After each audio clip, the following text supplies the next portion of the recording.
네, 오늘은 레몬 리서치의 김민수 대표님과 함께 이제 본격적인 2분기 실적 시즌을 맞이해서 실적 기업들 전망해 보고요. 정말 그러면 실적이 좋은 기업, 어떤 기업들이 있는지 또 안 좋은 기업도 한번 알아보도록 하겠습니다. 대표님 안녕하세요. 안녕하십니까. 네, 이제 정말 본격적인 2분기 실적 시즌에 돌입을 했습니다. 2분기 실적 전반적인 동향부터 살펴볼게요. 네, 실적 관련된 쪽이 실적 시즌 들어왔습니다. 네. 실적 관련돼서 그냥 이런저런 얘기 쭉 드리면은 저희 한국증권 TV가 아니죠. 네, 그래서 그냥 어떻게 해야 되나요? 네, 종목만 쫙 가야죠. 네, 그래서 일단 기본적인 상황들을 한번 쭉 한번 살펴보고 네. 거기서 지금 동향이 어떨 것인가. 그리고 또 지금 보통 보면 미국도 그렇습니다. 실적이 전부 다죠. 금융주 실적 안 좋다. 얘기 많이 하면서. 나오죠. 예, JP모건. 그렇습니다. 실적 발표하고 뭐 8% 10% 뚝뚝 떨어졌는데 그런데 지난 금요일 날은 같은 섹터인데 우리는 괜찮은데 라고 얘기하면 시티그룹, 시티 같은 경우는 한 13%푹 올라가고 이런 같은 섹터지만 얼만큼 또 잘 선방했느냐에 따라서 네. 실적과 종목이 바뀌는 이런 아주 다이나믹하고 드라마틱한 이런 구간이 찾아왔습니다. 네. 그래서 아마 이럴 때는 섹터도 섹터지만 갖고 있는 종목들에 대해서 그리고 또 얼만큼 눈높이에 잘 맞추느냐 상당히 중요하겠죠. 네. 그래서 지금 실적의 컨센서스와 관련된 동향을 보게 되면 일단 별로 안 좋습니다. 안 좋아. 네, 안 좋을 수밖에 네. 없는 왜 반말하세요? 예. 혼자님 감탄사 안 좋아. 그렇군요. 예. 거의 공감하는 분위기. 네. 예. 그래서 실적만 좀 좋았어도 이렇게까지 안 밀렸을 텐데 이런 분위기 쪽에서 일단 인플레이션이죠. 인플레이션 시기가 들어오게 되면 모든 게 다 오릅니다. 그러면 어떤 제품의 원가를 구성하는 네. 재료비부터 그렇죠. 또 인건비까지 네. 물류비 뭐 모든 게 다 오르죠. 그러면 코스트가 오르다 보니까 그만큼 가격을 올려야 되는데 가격을 올릴 수 없는 현상이 된다 그러면 그냥 실적 감이 이렇게 나올 수밖에 없는 게 현실이고요. 네. 또 우리 러시아에 공장이 있다, 우크라이나 근처에 공장이 있다, 전쟁이다 보니까 가동 중지. 네. 대표적으로 LG전자죠. 네. 이렇게 나오고 또 중국 봉쇄에 들어갑니다. 네. 아니 얘네들은 뭐 봉쇄했다가 풀었다가 했다가 풀었다가 뭐 계속 이러고 있죠. 네. 그럼 제대로 실적이 중국 나올 수가 없겠죠. 안 나오죠. 네. 네, 이쪽은 아마 2분기, 3분기도 염두를 해야 될 것 같아요. 지금 뭐 계속 이랬다 저랬다 않습니까? 네. 네, 새도 아니고. 네, 그래서 이렇게 돼 있는 상황들이고 거기다가 하반기 또 경기 위축에 대한 우려감이 살짝 커지죠. 네, 이렇게 되면은 경기가 위축된다라는 얘기는 아무래도 제품을 파는데 판매하는 Q가 부족하게 되는, 그러니까 Q가 떨어진다는 얘기겠죠. 그러면 P와 Q에서 P는 그래도 인플레이션 여파 때문에 가격을 조금 좀 올렸는데 네. 거기다가 요 올린 효과와 함께 이 수량도 맞춰줘야 되겠죠. 그래야 매출액이 유지가 되거나 살짝 올라가는데 만약에 Q가 떨어진다. 못 갑니다.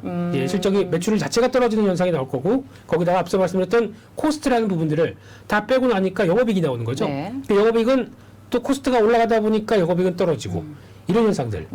게다가 마지막으로는 환율이 또 변수겠죠. 네. 수출 기업들의 대표적인 거는 그나마 환율이 커버를 좀 해줬을 겁니다. 근데 수입하는 입장 쪽에서는 환율이 올라간다 안 좋겠죠. 네, 그래서 내수 관련된 쪽은 물론 여러 가지 변화들도 다 안고 있겠지만 환율에 좀 취약할 수 있는 부분들 또 반대로 지금은 1,300원대 이상인데 환율이 또 하락한다. 그러면 그전에 봤었던 환율에 관련된 이득이 또 없어지게 되겠죠. 네. 이런 것들 다 민첩하게 봐야 될 기업 실적 공부하게 되면요. 네. 머리가 너무 아픕니다. 그러게요. 지금 뭐 여러 가지 늘 있는 뭐 상수부터 최근에 된 변수까지 챙길 게 많이 있는데 다들 아시겠지만 지금 경기가 그렇게 좋은 상태가 아니기 때문에 물론 이런 가운데 실적을 잘 나고 오히려 이럴 때 실적이 잘 나는 기업도 물론 있겠습니다만 전반적으로 기업 실적에 대한 눈높이는 낮춰야 되는 게 지금의 현실인 것 같습니다. 1분기 실적 전반적인 동향부터 한번 체크를 해봤고요. 그래서 지금 뭐 미국 쪽의 금융주부터 이제 실적이 안 좋게 나오는 부분 앞서서 짚어주시기는 하셨는데 네. 미국 쪽 어떤가요? 네, 일단 미국부터 체크를 해야 되겠죠. 미국이 꺾이면 한국도 재미가 없기 때문에. 네. 네, 그래서 미국의 보통 실적 관련돼서 가장 많이 집계하는 팩트셋 리서치.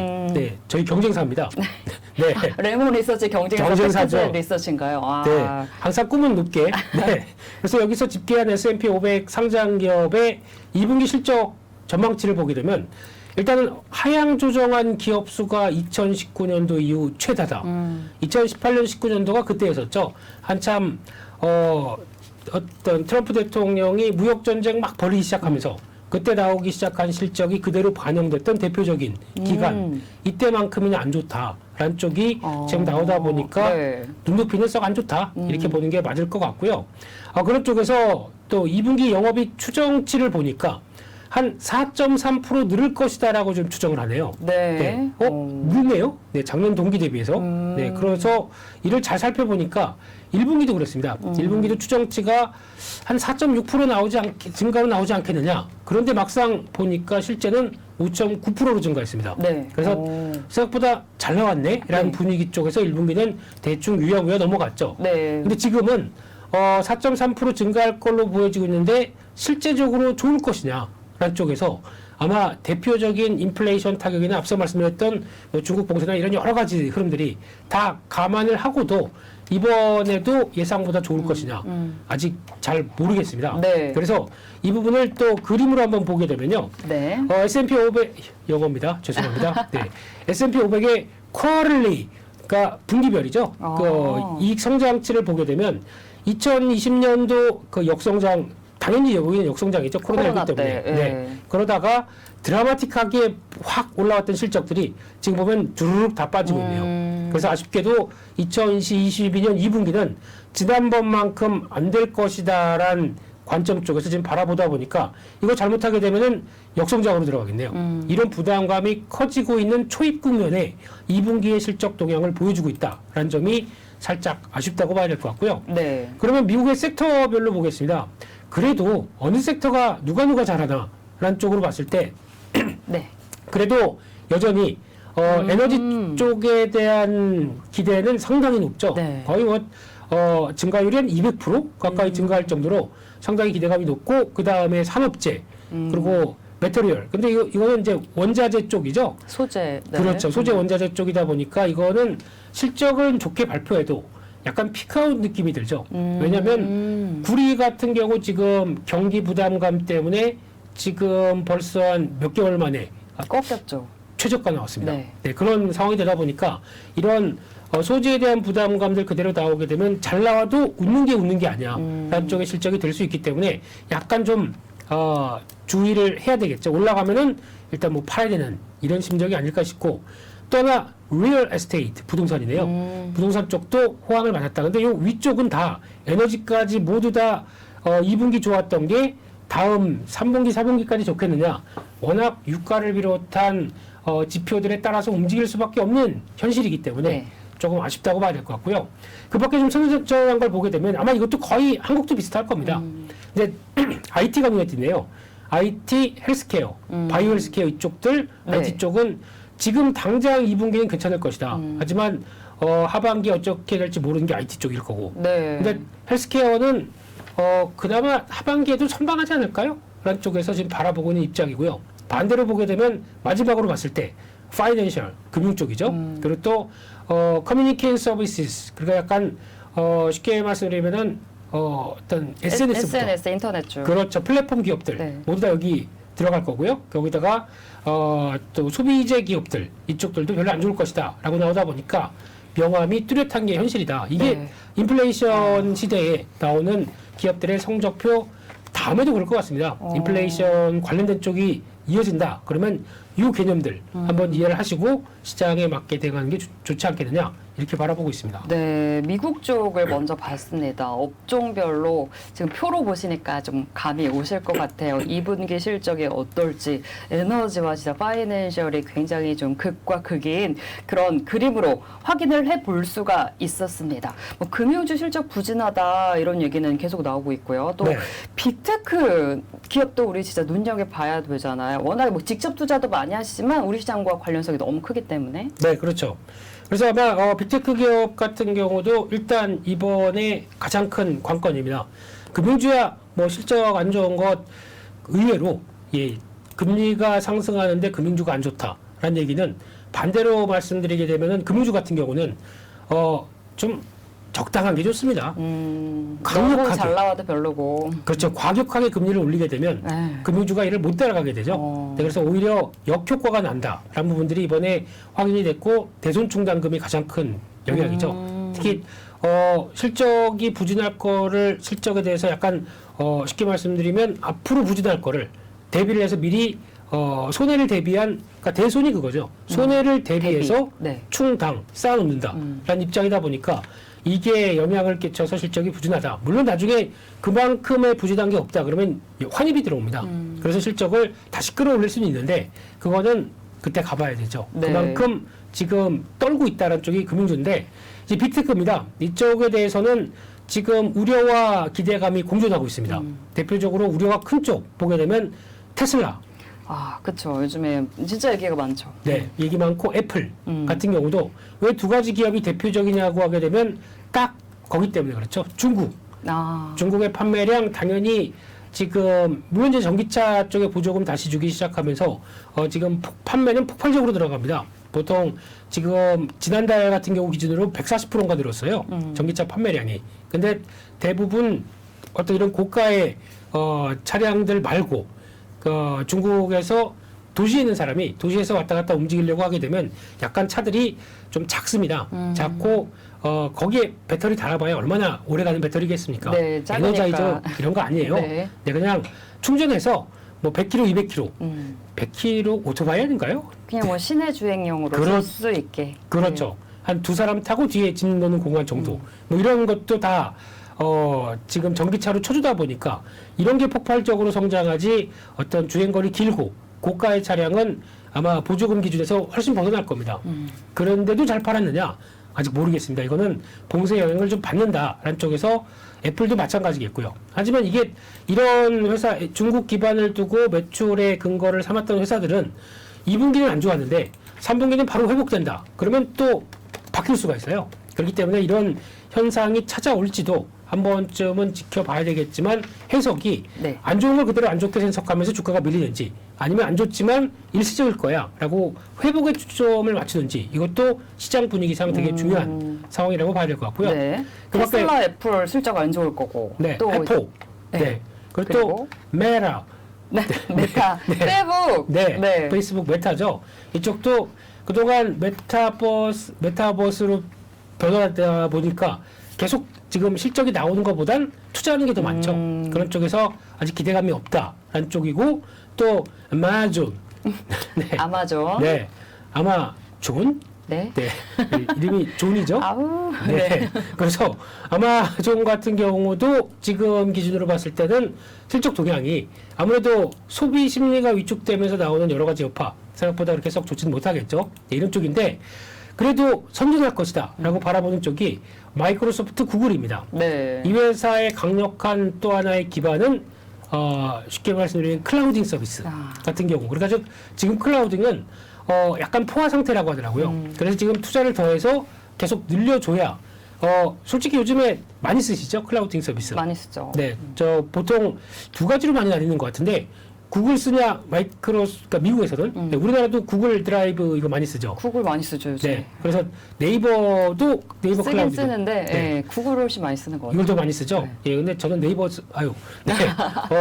왜냐면 넣어놨다가 언제든지 뺏어 쓸 수 있는 이 자유로움. 네, 그래가지고 이제 노트북에서 너 저장 용량 얼마짜리 써? 이거 안 중요합니다. 이제는 그냥 클라우드에서. 그렇죠. 돌아가기만 하고 다 클라우드만 있으면은 언제든지 데이터를 교환할 수 있는 또 사진도 마찬가지죠. 네. 아마 나중에 가면은 이 클라우딩 서비스가 거의 확대가 돼서 핸드폰의 저장은 그렇게 뭐 한 128기가 정도면 충분하게 나올 거고 나머지는 다 핸드폰이 연동돼 있습니다.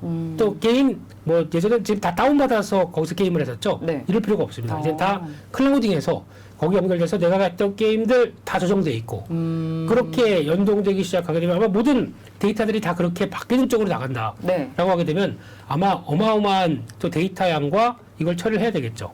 그러면은 마이크로소프트나 구글은 일단 지금도 일정료의 요금을 받거나 아니면 기본 용량은 있는데 그 이상으로 쓰게 되면은 돈을 내라 라고 하는 현상이 나오고 있는데 월 얼마씩 내라 라고 하게 되면 이거 쓰다 보니까 편하거든요. 네. 네, 그럼 구독 서비스 비슷하게 바뀌거든요.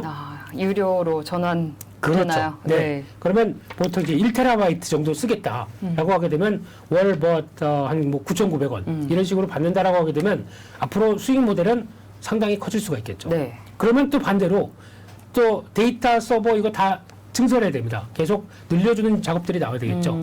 그러면 서버에 들어가는 대표적인 CPU도 그렇고 반도체도 그렇고 네. 네. 좋아지겠죠.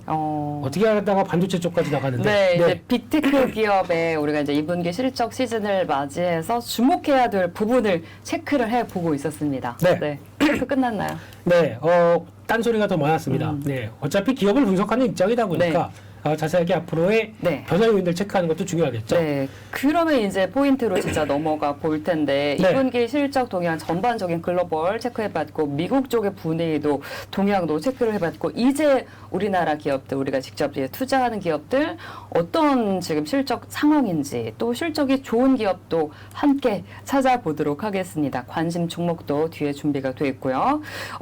우리나라 이제 미국에서 팩트셋이 한다면 우리나라는 FA 가이드 그렇습니다. 그래서 하잖아요. 네, 또 경쟁사네요. 네. FM 가이드에서 지금 컨센서스가 존재하는 266개 기업 가지고 2분기 실적 전망치를 봤더니 이게 아직 뭐 완벽하게 조정은 안 됐다고 봐야 되겠죠. 매출은 575조, 한 1.8% 증가할 걸로 보여지고 있고 영업이익은 54조 원, 0.3% 증가할 걸로 보여집니다. 이게 아마 6월 말 기준 정도쯤 될 겁니다. 그런데 여기다가 수출도 잘 됐고요. 게다가 환율 영향까지 받는다. 수출 기업들은 약간 둘 다 긍정적인 모습들이죠. 근데 여기서 하반기로 가면 어떻게 되게 되느냐라고 했을 때 금리 인상 기조고요. 금리 인상 계속 되고 있고 경기가 위축되면서 수출이 꺾인다라고 하게 되면 과연 좋을까요? 아니요. 네, 이 부분이 이제 실적에 거의 영향을 끼치겠다고 보는 네. 거죠.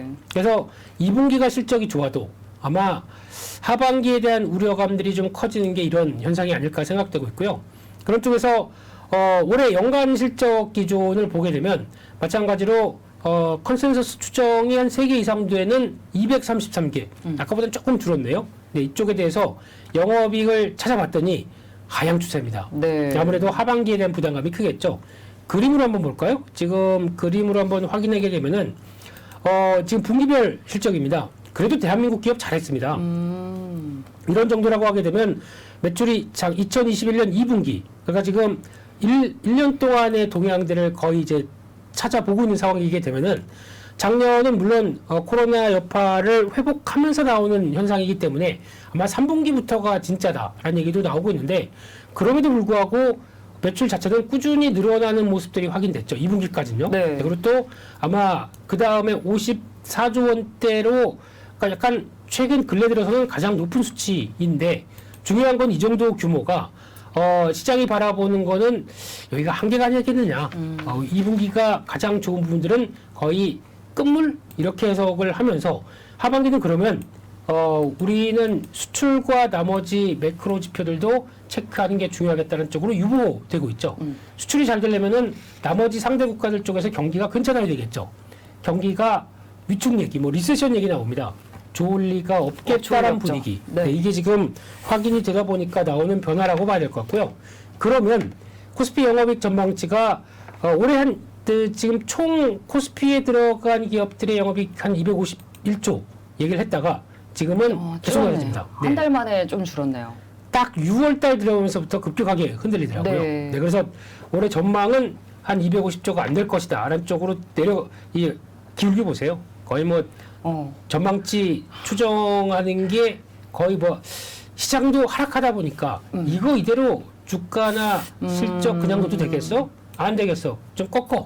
뭐 이런 분위기죠. 근데 왜 이거를 네. 선제적으로 안 하고 주가가 하락하니까 이렇게 얘기를 하죠? 그러게요. 이걸 좀 알았으면은 또 우리 투자하는데 좀 도움이 되긴 했었을 텐데 그쵸? 그래도 지금 저희 이제 한국증권 TV 채널을 보시는 분들은 지금이라도 이제 알 수가 있는 거고요. 그래서 저희 레몬 리서치에서는 이런 추정치에 따라가지 않고 실적에 그만하겠습니다. 네.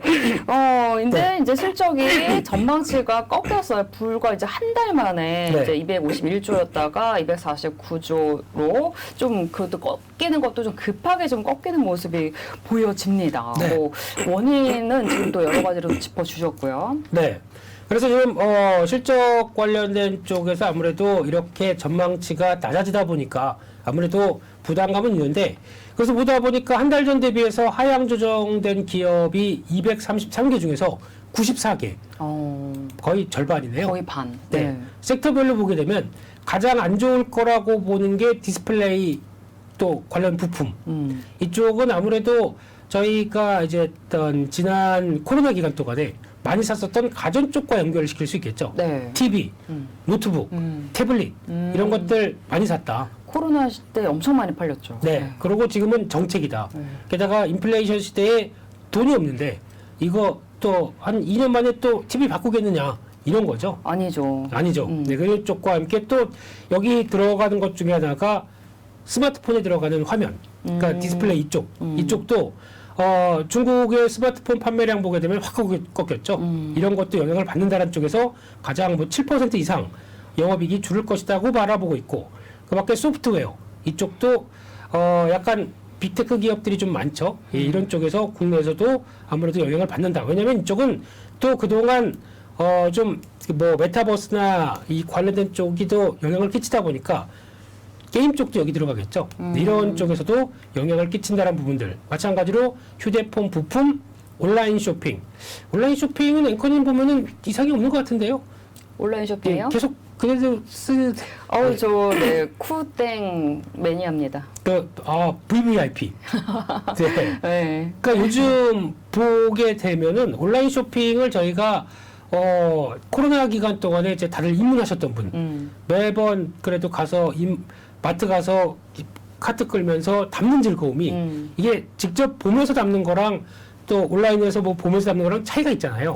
근데 바로 갖다 주니까 저는 온라인 더 편한 것 같던데. 그렇게 생각하시는 분이 있고 진짜 네. 오프라인 마트를 좋아하시는 분도 계시죠? 그렇죠. 또 가면은 직접 보면서 신선도를 시식하고. 그때는 시식이 없어졌습니다. 시식 없어지고 진짜요? 네, 시식 다시 바뀐 지가 얼마 안 됐습니다. 근데 다 눈치를 보느라고 예전에 시식 코너가 보통 만두부터 햄 뭐만 이렇게 쫙 있었다고 하게 되면 떡갈비. 떡갈비를 거기서 입문했죠. 예. 지금은 그게 한 개? 많이 줄었다. 예, 세네 개가 있으면 한 개밖에 없더라고요. 네. 그만큼 반대로 보게 되면 음식료 기업 입장 쪽에서는 판관비가 주는 거죠. 마케팅 비용이 주는 거. 그런 것도 좋은 점이 될 수 있겠네요. 그렇죠. 예, 그래서 그렇지만 이제 가서 소비자들이 맛보는 즐거움? 하여튼간 그러면서 직접 만져보고 사는 이런 거는 또 마트 가면 장점이 그거죠. 세일. 세일, 1+1 이렇게. 물론 1+1은 다 저희 장바구니에서도 할 수는 있겠지만 마트 자체에서 만약에 아침에 만든 건데 저녁에 이제 점심때쯤 가면은 한 20% 할인합니다. 요게 또 네, 그렇게 봐야 될 것 같고요. 장도 직접 보시나 봐요. 아니, 시장을 가야 주식하는 사람들은 거기서 아이디어 많이 일부러 얻습니다. 시장 조사하러 간다. 많이 갑니다. 그리고 내 장바구니를 보는 게 아니라 남의 장바구니를 봅니다. 뭐가 많이 대세인가. 삽니다. 좋습니다. 그렇습니다. 이거는 근데 지금은 보니까 의외로 마트에 가게 되면 좀 어르신들이 좀 많고요. 젊으신 분들은 거의 다 온라인 쓰는 것 같아요. 그렇죠. 네. 지금 또 주문하면 바로 갖다 주고 하니까. 다음날 아침에 문을 못 열겠어요. 몇 시간 안에 갖다 준 데도 있고. 몇 시간도 있습니까? 그렇구나. 이렇게 세상이 좋아졌네요. 그다음에 아직까지 가서 물건을 고르고 있는 저는 시장 조사하러 가시는 거고. 시장 조사입니다. 네, 시장 조사하러 시장에 가는 거죠. 네. 온라인 쇼핑은 이제 3.5% 정도 이제 줄었고. 네. 반도체 쪽이 또 우리나라 굉장히 영향이 있잖아요. 요게 조금 좀 아쉬운 거죠. 그래서 반도체 장비 쪽도 올해 한 2.8% 줄을 것이다. 라고 하다 보니까 지금 들어간 게 디스플레이, 그리고 또 소프트웨어, 휴대폰, 반도체 다 어디죠?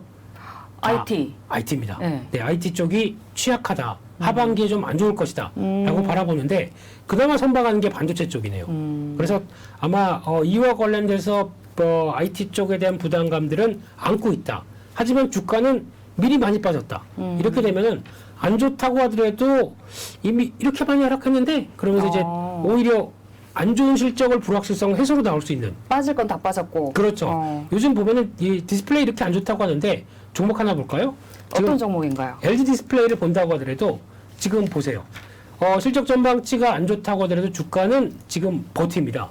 미리 많이 빠졌죠. 이게 지금 주봉상으로 본다고 하더라도 한 24,000원대 있던 주가가 벌써 15,000원까지 거의 뭐 수직 낙하했습니다. 그런데 이 정도면은 아무리 실적이 안 좋다고 하더라도 너무 빠진 거 아니냐. 과도하게 빠졌다. 그렇죠. 그래서 이제 오히려 돌아가려고 하는 모습들이 나오는데 그렇다고 V자는 못 올라옵니다. 천천히. 그렇죠. 이제 회복하는 모습들이 확인되면서 움직일 수 있는 이런 현상을 보게 되면 이번 실적 변화에 대해서도 실적 발표에 대해서도 의미하는 게 많지 않겠느냐. 네. 이런 점들은 꼭 체크하셨으면 좋겠습니다. 네, 지금 이제 실적 한 달 전 대비 하향 조정된 섹터를 네. 전반적으로 짚어봤고요. 그러면 또 그래도 실적 전망이 올라간 기업도 분명히 있을 거란 말이죠. 그렇습니다. 그러면 실적 전망치가 올라간 기업, 저희는 이런 게 중요하죠. 네, 이런 그렇죠. 쪽에서 한번 종목들을 쭉 살펴보도록 하게 되면요. 네. 일단 이분기 실적 전망과 관련돼서 섹터 쪽으로 잠깐 봤을 때 가장 눈에 띄는 것 중에 하나는 자동차. 지금은 아마 눈여겨 본다고 하더라도 자동차 쪽에 현대기아차 요즘 실적 좋다라는 얘기 많이 나오죠. 요즘 좋은 소식도 계속 있고요. 그렇습니다. 그래서 매출, 영업이익 모두 다 거의 두 자릿대 가까이, 특히 기아 보게 되면 매출도 10% 늘고 영업이익도 한 15% 늘고. 근데 영업이익은 아마 1조 7천억 정도를 바라보는데 지금 기준으로는 2조 가까이도 넘길 걸로 예상합니다. 예상보다 훨씬 좋다, 영업이익이. 그렇게 눈높이가 계속 올라가다 보니까 네. 생각보다 괜찮은데? 라고 생각할 수가 있겠죠. 근데 또 여기서 차이가 나는 게 자동차 부품 같은 경우는 오히려 안 좋습니다. 마이너스입니다. 마이너스네요. 네. 또 한온 시스템 같은 경우도 그렇고 약간 자동차 출하량이 그러니까 기아나 현대 같은 경우는 직접 몸으로 뛰었죠. 만약에 화물연대 파업이 나도 직원들 투입해가지고 차 인도하려고 했던 이런 현상이 나오다 보니까 안 좋은 거지만 뛰겠다라는 입장들. 근데 자동차 부품 회사들은 자동차 출하량이 정체가 되거나 안 나오게 되면 물론 현대기아차가 선전했지만 다른 메이커들 쪽으로 들어가는 게 있지 않습니까? 네. 이게 못 나오게 되면 이런 식으로 부진하게 나올 수 있겠다. 이런 점도 같이 염두를 하시되 마찬가지로 주가가 하락하면서 반영했느냐 이 점들을 체크해야 되겠죠. 그 밖에 실적 기대감 가장 높은 거 정유죠. 네. 보게 되면 SK이노베이션도 뭐 80%대, 뭐 GS도 그렇고 지금 HD 현대라고 하는 현대오일뱅크를 갖고 있는 쪽은 279%가 늘게 이렇게 나오고 있네요. 네, 그래서 기대감이 상당히 높다는 거 네. 이게 지금 현실이긴 한데 이게 주가에 반영되느냐? 물론 반영이 아주 드라마틱하게 잘 되지는 않습니다. 근데 지금 저희가 정유주를 보면서 느낌은 유가 때문에 유가가 올라가서 그만큼 덕을 본 게 있을 거다. 그러다 보니까 애써 피크아웃을 얘기를 하고 있는 거죠. 네. 정점에서 내려올 것이다. 그래서 나오고 있는데 만약에 이것도 결국에는 실적은 좋겠지만 유가 따라서 움직이는 거다라는 쪽에서 유가의 동향들과 정유주의 변화는 주가는 직접적으로 봐야 될 것 같고요. 유가가 올라가다 보니까 화학 쪽은 재미가 없습니다. 원가가 올라가는 거죠. 뚝뚝 떨어지고 있고 게다가 이 부분이 또 경기 침체가 나온다 수요도 영향을 받겠죠. 그러다 보니까 화학 쪽은 일단 유가가 하락하게 되면 원가 부담은 덜 수 있겠는데 수요에 대한 고민이 또 하반기에 나온다. 어렵습니다. 네, 그래서 화학 쪽은 아주 내가 밀접하게 대응할 자신이 있다. 뭐 공급 수요 다 확인하고 체크할 수 있다. 아니 그럴 거면 그냥 박사학위 따시는 게 나을 것 같습니다. 이건 너무 어렵습니다. 네, 맞아요. 그 중에서 아마 이 종목을 한번 보실 필요가 있을 것 같아요. 그나마 실적 감익 속도가 좀 적을 만한 회사가 송원산업이라는 회사인데 송원산업. 네, 많이 하락했고요. 거기다가 지금 최근에 이게 그동안 약간 월봉으로 보게 되면 많이 올랐습니다. 지난 과거의 영광까지 돌파하려고 하다가 지금 밀렸었죠. 근데 최근에는 빠졌네요. 빠졌죠. 계속. 네, 이 이유 중에 하나가 지금 실적을 끌고 올라왔던 것 중에 하나가 반도체 소재 쪽에 들어가기 시작하면서 지금 그쪽에 대한 기대감도 같이 높았거든요. 이게 약간 꺾이다 보니까 그랬는데 그럼에도 불구하고 지금 올해 실적 동향을 보게 되면 마찬가지로 지금 실적 전망치가 의외로 강하게 나오고 있는 대표적인 회사고요. 지금 작년 같은 경우도 거의 매출 1조 원대, 지금 1,000억대가 가까이 지금 실적이 찍혔기 때문에 이런 동향들이 1분기에만 570억이 나왔어요. 그러면 올해 이대로만 나온다라고 하게 되면 최소 1,500억, 2,000억이죠. 이런 정도로 봤었을 때 그나마 화학업체 쪽에서는 이런 회사라든가 또 하나 봐야 될 게 롯데정밀화학이고요. 이런 종목들이 오히려 지금 실적에 대한 기대감이 높은데 실적 좋아져도 주가는 이 모양이네요. 네. 그러니까 화학업체가 이만큼 어렵다. 네. 그 쪽에 대해서 계속 체크하는 거는 필요할 것 같고요. 네. 그런 쪽으로 봤을 때 아마 또 하나 눈길이 가는 건 은행증권. 약간 은행 같은 경우도 한번 잠깐 보시게 되면 은행은 좋고 증권은 안 좋네요. 네, 은행은 그나마 아무리 뭐 지금 금리가 그렇게 올라서 뭐 영향을 받는다라고 한다고 하더라도 그래도 늘어나긴 늘어납니다. 네. 그래서 아마 많이 빠지면 사볼 수는 있겠죠. 근데 은행주 가지고 와, 나 매매해서 30% 수익 났어 하기가 좀 힘들거든요. 그래서 아마 그 실적은 큰 변화 없겠지만 외적인 변수, 뭐 또 대손충당금을 쌓는다든가 대출이 부실될 가능성들 여러 가지 좀 우려감들이 높기 때문에 일단 기대감은 높아도 그냥 살살 보자라고 네. 웬만하면 물리지 말자라는 쪽으로 봐야 될 것 같고요. 증권은 기대감 자체가 없습니다. 네. 기대감이란 게 없습니다, 지금요.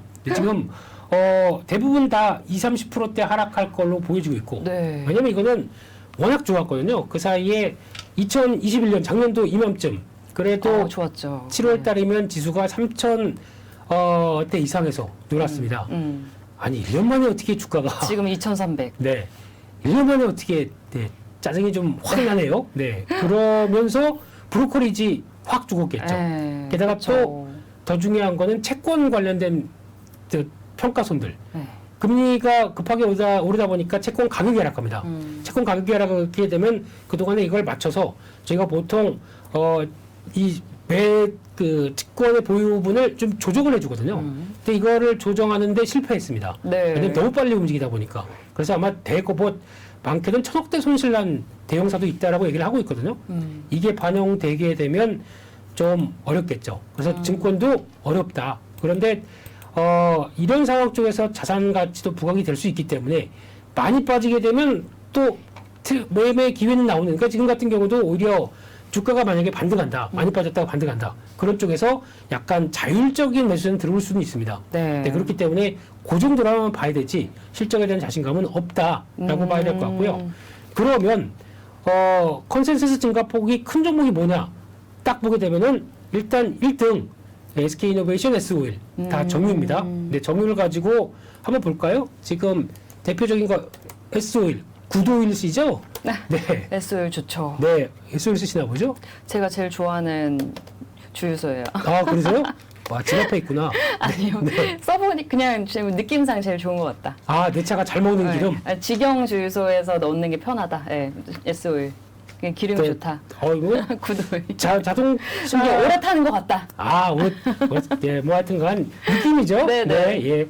그래서 지금 S-오일도 원래 이게 보통 보면 미국 하고 생각해 보게 되면 월봉을 봤었을 때 미국 주식은 정유주가 다 10가지 이상 올라갔다가 내려왔습니다.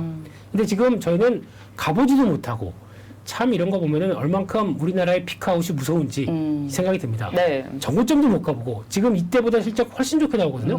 근데 그거에도 못 미치게 주가는 벌써 이 상황입니다. 그래서 그렇구나라고 하게 되면 일단 실적 발표 때 한번 움직이긴 하겠죠. 한 10만 원대 근처까지 들어올 수는 있겠습니다만 지금 실적 자체에 대한 그 기대감이 그렇게 크진 않다라는 쪽에서 아마 하반기도 나쁘진 않을 겁니다. 근데 약간 이 폭발적으로 성장하겠느냐 하는 쪽이 정체가 되다 보니까 주가는 이렇게 작용한다는 게 아쉬운 따름이고 그래서 아마 혹시나 갖고 계신다고 하게 되면 이번에 중간 배당은 받으셨겠죠. 네. 그런데 권리는 되시겠지만 거기서 나오는 부분들과 한 번 더 반등을 시도한다고 하게 되면 실적 때문에 그러면 제가 보기에는 한번 비중을 좀 줄였다가 다시 하반기에 대한 대응으로 보는 게 맞지 않겠느냐 이렇게 바라보고 있는 상황들이고요. 네.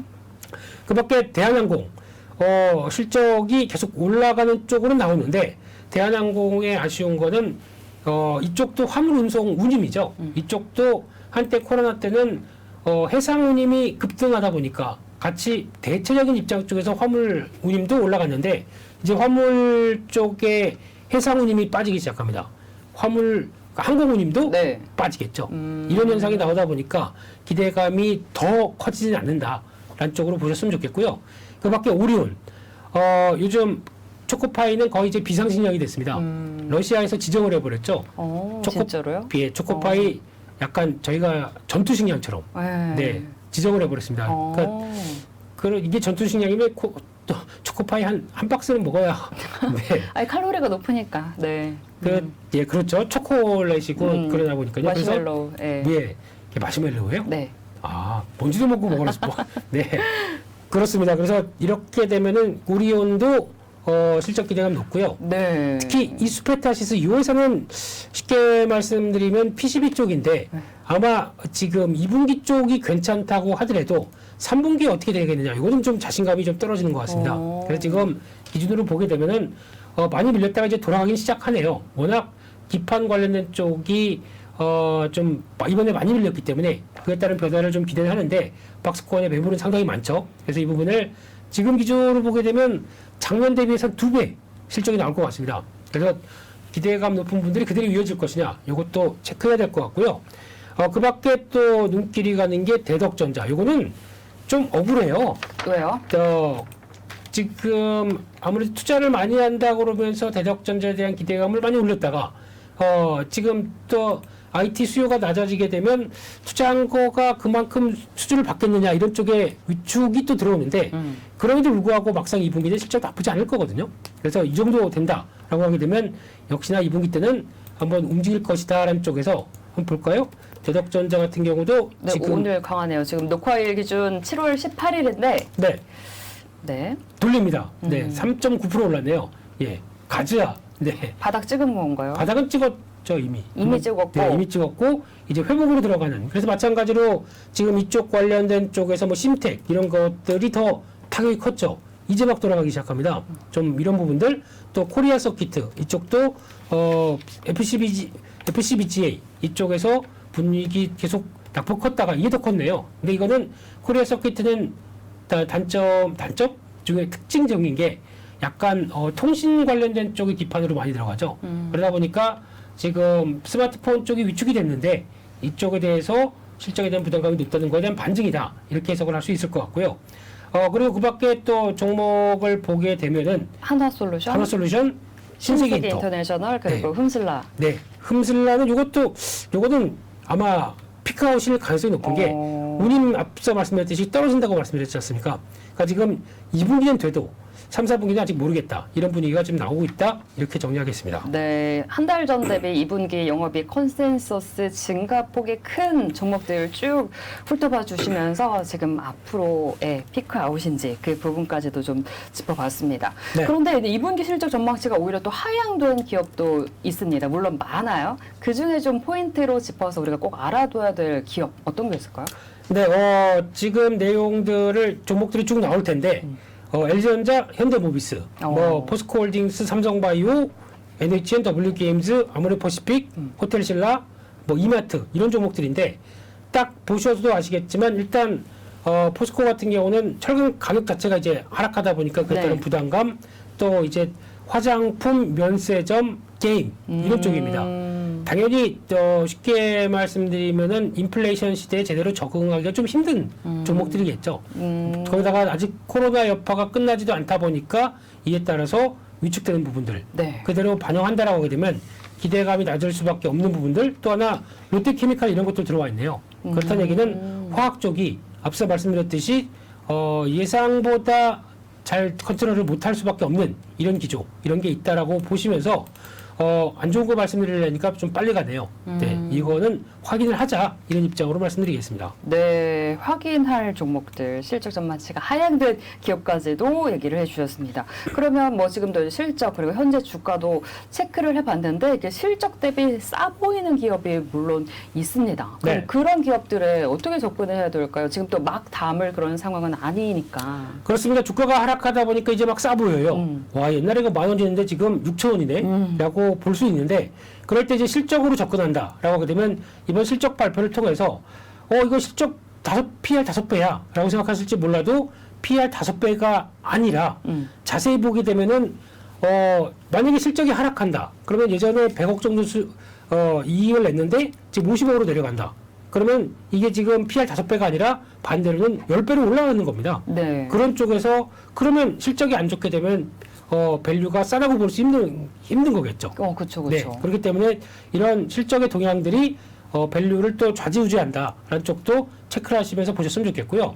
그러는 관점 쪽에서 또 하나 금리 인상기에는 저희가 보통 예전에 이런 종목은 금리 인하기 때 그리고 또 금리가 쌌을 때는 보통 밸류 보게 되면 PR 한 15배 정도 줬어 라고 하는데 이런 금리 인상기에는 그런 거 10배 정도 주는 게 다 10배 정도도 될까라는 쪽으로 이게 나오기 시작하는 거죠. 심리가 바뀝니다. 그런 쪽에서 과거와는 다른 잣대가 나온다라는 쪽으로 보셨으면 좋겠고요.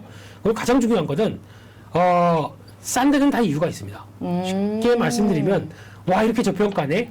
라고 이유가 있다. 예, 생각하셔도 아마 요거저거 살펴보게 되면 뭐 부채 비율이 높다든가 아니면은 또 뭐가 의외로 발목을 잡는 것들이 나옵니다. 네, 근데 그게 아무래도 또 대표적인 건 피크아웃이죠. 이렇게 실적이 좋아도 이 부분이 정점이고 앞으로 하향할 거야. 그러면은 또 주가는 싸지만 안 가는 경우도 많죠. 그렇기 때문에 그거를 어느 정도 안 가는 이유가 수긍이 갈 정도면은 너무 공격적으로 대응할 필요 없다. 네. 그러면 저평가인 종목들이 움직이기 위해서는 저평가지만 플러스 알파, 즉 실적에 대한 어떤 모멘텀들이 가세가 돼줬을 때 움직이는 게 더 좋습니다.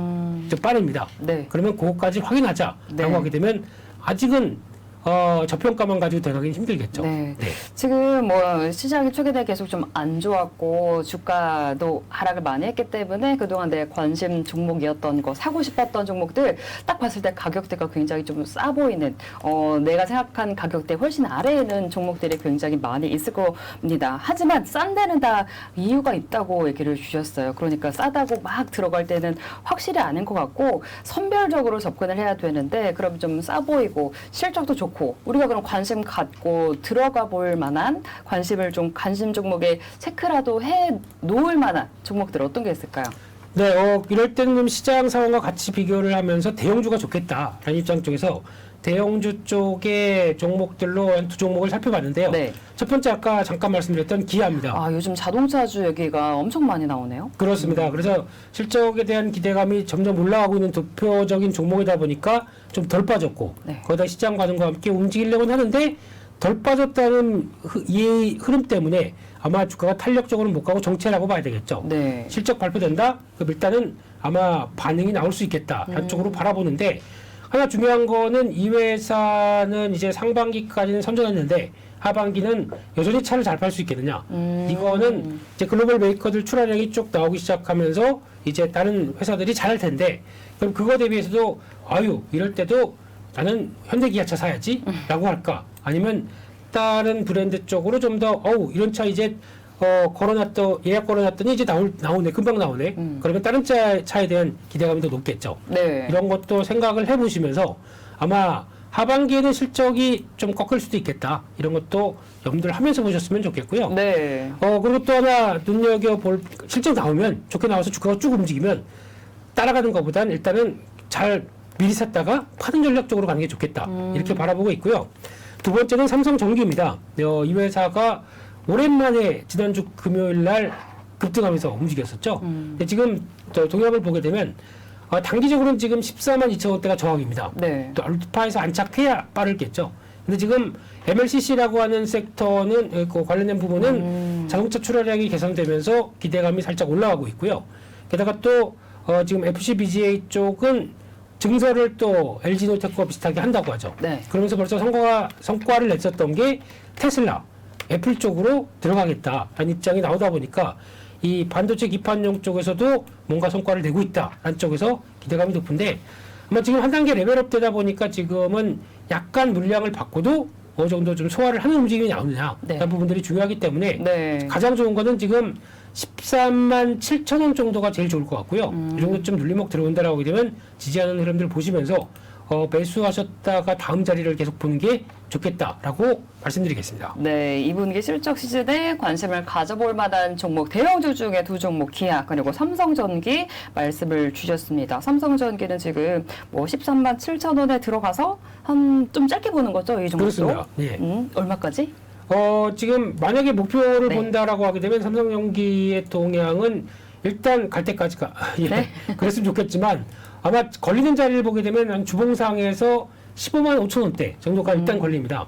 이 정도에서 어느 정도 확인해서 실적 자체가 나쁘진 않거든요. 네. 그러면 이거와 함께 변화가 나오는 추세 전환이 또 한번 중기적으로 나오는지도 네. 한번 체크해야 될 것 같습니다. 삼성전기 주가 자세하게 좀 들었고요. 그리고 최근에 현대차와 함께 기아도 저희 애청자분들도 기아 매수하셨다고 지금 모아가고 계시다고 말씀 주시는 분들이 계셨는데 12분기 이제 실적이 괜찮기는 한데 하반기까지는 좀 더 확인이 필요하다라고 앞서서 말씀을 주셨습니다. 그럼 기아는 가격적인 접근을 어떻게 하는 게 좋을까요? 앞서 잠깐 말씀드렸듯이 일단 눌림 목대는 사봐도 될 것 같고요. 그렇게 되면은 주봉상의 저항이 약간 지금 85,000원대에서 한 9만원대 진입은 아직 잘 모르겠고요. 85,000원대, 87,000원대 부근이 주봉상에서 나오고 있고요.